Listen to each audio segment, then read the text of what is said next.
Según la narrativa bíblica, Yosef y sus hermanos, los famosos hermanos de Yosef, hijos de Jacob, habían tenido un conflicto muy grande. Varias páginas, capítulos del texto bíblico desarrollan este conflicto por la bronca, por el enojo que habían tenido con él. Y bueno, las historias que hablan de la venta de Yosef a Egipto y su historia, por supuesto, cuando se desarrolla como virrey, como segundo del faraón, a partir de su acertada interpretación del sueño del faraón de aquel momento.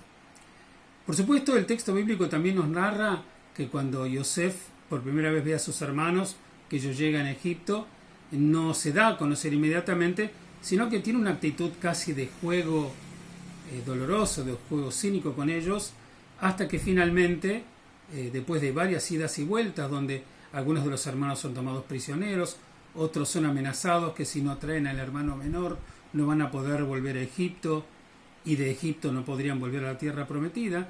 O sea, como que Yosef también se tomó su tiempo como para escarmentar, de alguna manera podríamos decir, o para descargar un poco su historia de enojo con sus hermanos. Pero la cuestión es que en determinado momento se ve que el amor que Yosef tenía por sus hermanos fue mucho más fuerte, según cuenta la narrativa, y pide que todos se vayan del lugar donde está, y él se acerca a sus hermanos y le dice la famosa frase: yo soy vuestro hermano, Yosef. Mi padre vive todavía, era lo primero que quería saber. Y bueno, y todos se ponen a llorar y la narrativa cuenta.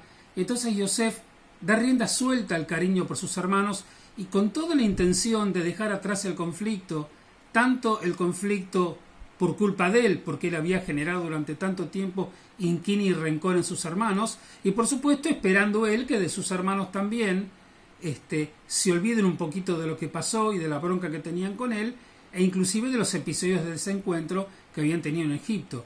O sea, la situación de la pelea se acabó, y lo que aflora es el amor y el cariño, a tal punto que Yosef invita a todos sus hermanos, que por supuesto estaban viviendo a la sazón hambruna en la tierra de Canaán, como muchos de los pueblos alrededor de Egipto, según la narrativa nos cuenta, y por supuesto invitar entre ellos también a su padre, a su amado padre Jacob, a ir a vivir allá.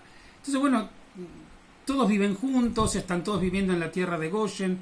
Muy atrás había quedado el tema del conflicto entre ellos. Sin embargo, en determinado momento, en un ambiente donde todos entendemos de felicidad, unión, reencuentro y perdón y pacificación, llega el momento en el cual Jacob, que ya estaba cargado en años, fallece. Y bueno, todos emigran a la tierra prometida, viajan a la tierra prometida para enterrar a Jacob de acuerdo a cómo era su sueño, en la cueva de Macpelá, donde estaban sus antepasados, y después vuelven a Egipto. Y el texto cuenta de repente que los hermanos comenzaron a tener temor. Ahora que murió papá, tal vez Yosef tenga ganas de castigarnos otra vez, tal vez tenga el rencor de antaño. Y entonces dice el texto: mandaron decir a Yosef: tu padre había encomendado antes de su deceso, diciendo: así habréis de decir a Yosef: Yosef, ruégote, absuelve por favor la rebeldía de tus hermanos y su pecado, ya que mal han hecho para contigo, y ahora absuelve por favor la rebeldía de los servidores de Dios, del Dios de tu padre. Empero lloró Yosef cuando hablaron con él. ¿Por qué llora Yosef acá? ¿Qué es lo que el texto parece querer decir? Una lectura posible es que Yosef se pregunta: ¿pero no dejamos eso atrás? Cuando yo invité a todos mis hermanos que vengan a vivir a Egipto, que yo me iba a ocupar de ellos, que vengan con papá, ¿no sintieron ellos como yo sentí que habíamos pacificado, que estábamos realmente en orden y en paz ahora, que lo que pasó, pasó, pero quedó en el pasado? Entonces, cuando él le dice, él se da cuenta que sus hermanos están temerosos de que él cambie de opinión, y él se pone a llorar, como si estuviera diciendo: yo no voy a cambiar de opinión. Cuando yo hice las paces con ustedes, hice las paces de verdad. Yo pensaba que ustedes lo habían entendido. Entonces, de pronto, o el cargo de conciencia de los hermanos, o el miedo de los hermanos, no les permite a esos hermanos ponerse del otro lado de la situación del conflicto, de entender que el conflicto terminó y que lo pueden ver a Yosef con los ojos grandes y los brazos extendidos, porque finalmente fue el amor que él tenía por ellos lo que finalmente lo empujó a pacificar con ellos. Entonces él se pone a llorar y no entiende por qué los hermanos lo empujan de vuelta a la situación de conflicto. Él quiere que los hermanos estén contentos viviendo con él, no que se sientan tolerados y que bueno, que Yosef va a estar refunfuñando, pero bueno, está bien, porque el padre lo pidió, no les va a hacer nada. Él ama a sus hermanos, y a mí se lo había transmitido.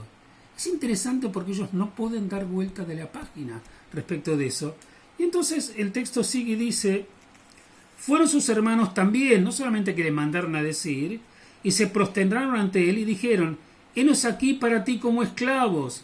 Le dijo Yosef: pero no temáis, ¿acaso en lugar de Elohim estoy yo? Mas vosotros habéis pensado contra mí mal en aquel momento, y Elohim lo ha dispuesto para hacer el bien, y por eso en este día estoy aquí, el hacer vivir a un pueblo numeroso. Entonces, estamos del otro lado del conflicto. Estemos en paz, pero en paz de corazón, en paz de verdad. Muchas veces nosotros hablamos, y no solamente nosotros, muchas veces la gente habla sobre las situaciones conflictivas que uno puede tener con otra persona, pero muy pocos hablan de que cuando finalmente alguna de las partes se anima y encara a la otra para poder generar una situación de tranquilidad y de paz, ¿cómo actúa la persona después del conflicto? No durante el conflicto.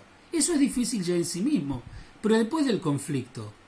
Acá el texto te está enseñando que si resolves un conflicto, coloca toda la confianza y todo el corazón para que el vínculo vuelva a ser lo que era antes, ya que en definitiva por eso estás resolviendo el conflicto.